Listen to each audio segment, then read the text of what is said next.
രണ്ട് ഗംഭീര സിനിമകളാണ് പേരൻപും യാത്രയും. ഇരു ചിത്രങ്ങൾക്കും വേണ്ടിയുള്ള കാത്തിരിപ്പിലാണ് ആരാധകരും പ്രേക്ഷകരും. രണ്ട് സിനിമകളും റിലീസാകാൻ ആകാംക്ഷയോടെ കാത്തിരിക്കുന്നവരിൽ മലയാളികളുമുണ്ട്. കാരണം മമ്മൂട്ടി എന്ന ഒറ്റപ്പേര്. രണ്ടിലും നായകൻ മഹാനടൻ മമ്മൂട്ടി തന്നെ. മമ്മൂട്ടി എന്ന നടൻ വീണ്ടും വിസ്മയിപ്പിക്കാനുള്ള വരവിലാണ്. യാത്ര ഒരു മാസും പേരൻ ഒരു ക്ലാസ് ചിത്രവുമായിരിക്കുമെന്ന് നിസ്സംശയം പറയാം. രണ്ടിൻ്റെയും ട്രെയിലറുകൾ സമൂഹ മാധ്യമങ്ങളിൽ ഇപ്പോഴും വൈറലാവുകയാണ്. യാത്രയിലെ ഹൈലൈറ്റ് 3 കാര്യങ്ങളാണ്. 1.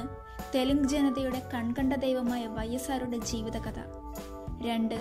YSRായി പകർന്നാടിയ മമ്മൂട്ടി. 3. ഭാഷ. മമ്മൂട്ടി എന്ന നടൻ മറ്റൊരു ഭാഷയ്ക്കായി എടുത്ത കഠിനാധ്വാനം ട്രെയിലറിൽ നിന്ന് തന്നെ വ്യക്തമാണ്.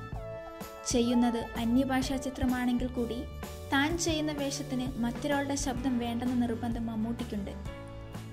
മമ്മൂട്ടി തെലുങ്ക് ഭാഷ കൈകാര്യം ചെയ്തിരിക്കുന്നതിനെ വാനോളം പുകഴ്ത്തുകയാണ് തെലുങ്ക് ജനത. പ്രദർശിപ്പിച്ച വേദികളിലൊക്കെ ഇതിനോടകം മികച്ച അഭിപ്രായം നേടിയ പേരൻപിൻ്റെ കാര്യവും മറിച്ചല്ല. ഫെബ്രുവരിയിൽ റിലീസിനെത്തുന്ന ചിത്രം മമ്മൂട്ടിക്ക് മറ്റൊരു അവാർഡ് നേടിക്കൊടുക്കുമെന്നാണ് പൊതുവെയുള്ള അഭിപ്രായം.